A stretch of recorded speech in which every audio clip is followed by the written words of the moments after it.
She remembered everyone else's, just not her own. There once was a girl named Lily, who was like a walking, talking birthday calendar. She knew everyone's special day. Her best friend, Sarah's birthday, 2 weeks away, and Lily had already planned a surprise picnic.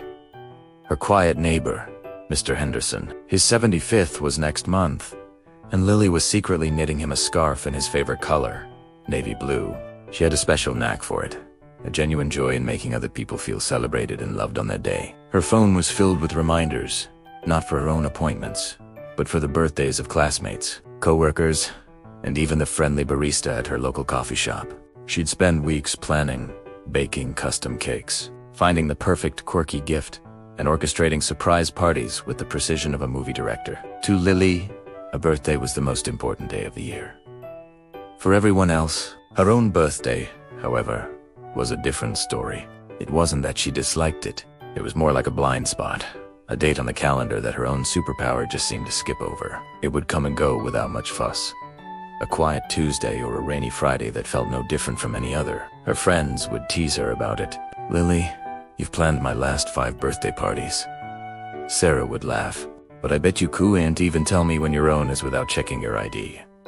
Lily would just smile and shrugged, changing the subject back to Sarah's upcoming party plans. "Never mind me. We need to decide on the flavor of your cake. Chocolate or red velvet."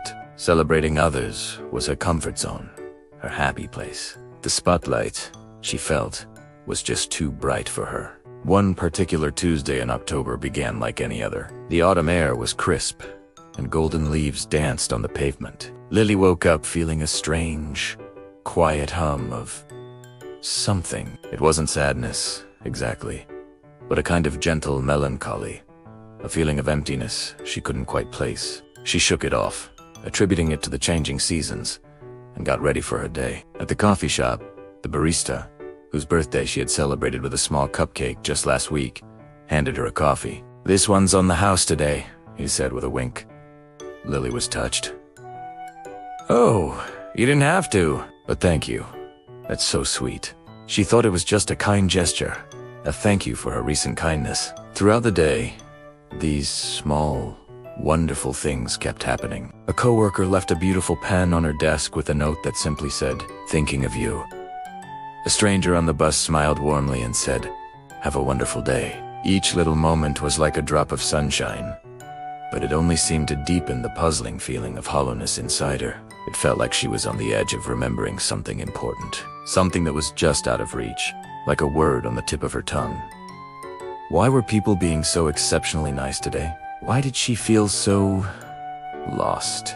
She felt a pang of loneliness so sharp it surprised her. She thought about all the joy she helped create for others and wondered why her own heart felt so empty on this particular day. As the sun began to set, casting long shadows across the city, her phone buzzed. It was Sarah. "Hey, can you come over? I need your help with something urgent." "It's a party planning emergency." Lily's mood instantly lifted.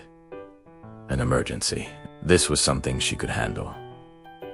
This was familiar territory. She grabbed a coat and rushed over to Sarah's apartment, her mind already racing with potential party crisis. Maybe the balloons were the wrong color, or the caterer had canceled. She knocked on the door, ready to swoop in and save the day. The moment the door swung open, the world exploded. "Surprise!" A chorus of voices shouted, and confetti rained down on her head. The apartment was filled with all the people she cherished most. Mr. Henderson was there, wearing the navy blue scarf she'd been working on. The barista from the coffee shop was holding a tray of cupcakes. All her friends were gathered, grinning from ear to ear under a banner that read, "Happy birthday." Lily stood frozen in the doorway, her mind completely blank. Happy birthday. Whose? And then it hit her. It was like a dam breaking in her mind.